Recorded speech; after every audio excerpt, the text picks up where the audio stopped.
Pension ന്യൂസിന്റെ പുതിയൊരു വീഡിയോയിലേക്ക് എല്ലാവർക്കും സ്വാഗതം. എല്ലാവിധ സർക്കാർ അറിയിപ്പുകളും നിങ്ങളിലേക്ക് എത്താൻ ഈ ചാനൽ സബ്സ്ക്രൈബ് ചെയ്യുക. പെൻഷൻകാർക്ക് അവരുടെ പെൻഷൻ തുടർന്നും ലഭിക്കുന്നതിന് അവരുടെ ലൈഫ് സർട്ടിഫിക്കറ്റുകൾ വിവിധ വിതരണ ഏജൻസികൾക്ക് സമർപ്പിക്കേണ്ടതുണ്ട്. ഇതുവരെ ലൈഫ് സർട്ടിഫിക്കറ്റ് സമർപ്പിക്കാത്ത പെൻഷൻകാർ ശ്രദ്ധിക്കുക. കേന്ദ്ര സംസ്ഥാന സർക്കാർ പെൻഷൻകാർക്ക് ലൈഫ് സർട്ടിഫിക്കറ്റുകളോ ജീവൻ പ്രമാണപത്രമോ സമർപ്പിക്കാനുള്ള അവസാന തീയതി നവംബർ 30 അതായത് ഇന്ന് കൂടി മാത്രമേ അവസരമുള്ളൂ. സാധാരണയായി ലൈഫ് സർട്ടിഫിക്കറ്റ് സമർപ്പിക്കാനുള്ള സമയം നവംബർ 1 മുതലാണ് ആരംഭിക്കാറുള്ളത്. എന്നാൽ ഇത്തവണ അത് ഒക്ടോബർ 1 മുതൽ ആരംഭിച്ചിരുന്നു.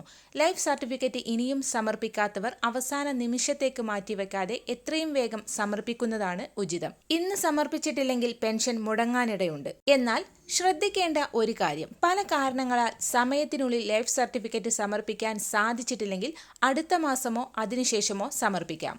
എന്നാൽ life certificate central pension processing സെന്ററുകളിൽ എത്തിയതിനു ശേഷം മാത്രമേ തുക വിതരണം ചെയ്യൂ. ലൈഫ് സർട്ടിഫിക്കറ്റ് സമർപ്പിക്കുന്നതിനുള്ള രേഖകൾ: PPO number, Aadhaar number, bank account വിശദാംശങ്ങൾ, ആധാറുമായി ബന്ധിപ്പിച്ച മൊബൈൽ നമ്പർ, പെൻഷൻകാർക്ക് അവരുടെ life certificate Jeevan Pramaan portal വഴിയോ പോസ്റ്റ് ഓഫീസുകളിൽ ബയോമെട്രിക് ഉപകരണങ്ങൾ വഴിയോ വീഡിയോ അടിസ്ഥാനമാക്കിയുള്ള ഉപഭോക്തൃ ഐഡന്റിഫിക്കേഷൻ പ്രക്രിയ വഴിയോ ഫേസ് ഒതന്റിക്കേഷൻ വഴിയോ നേരിട്ട് ബാങ്കിലെത്തി ലൈഫ് സർട്ടിഫിക്കറ്റ് ഫോമുകൾ നൽകാവുന്നതാണ്. മറ്റൊരു അറിയിപ്പ്, പെൻഷൻ ഗുണഭോക്താക്കൾക്ക് 2 മാസത്തിലെ പെൻഷൻ തുക 3200 രൂപ വീതം വിതരണം ആരംഭിക്കുന്നു. ഇതോടൊപ്പം തന്നെ നവംബർ 6 വിതരണം ആരംഭിച്ച തുക മുടങ്ങിയ ഗുണഭോക്താക്കൾക്കും സുപ്രധാന അറിയിപ്പെത്തി. പെൻഷൻ തുക മുടങ്ങുന്ന ഗുണഭോക്താക്കൾ മസ്റ്ററിംഗ് പൂർത്തിയാക്കിയിട്ടുണ്ടെങ്കിൽ തങ്ങളുടെ പെൻഷൻ സ്റ്റാറ്റസ് പരിശോധിച്ച് ഉറപ്പുവരുത്തേണ്ടതാണ്. തുക മസ്റ്ററിംഗ് പൂർത്തിയാക്കിയവർക്ക് മാത്രമാണ് എത്തിച്ചേരുക. സേവന പെൻഷൻ സൈറ്റിൽ നിങ്ങളുടെ പെൻഷനർ ID അല്ലെങ്കിൽ ആധാർ ഉപയോഗിച്ച് പെൻഷൻ സ്റ്റാറ്റസ് ഇപ്പോൾ തന്നെ പരിശോധിക്കാവുന്നതാണ്.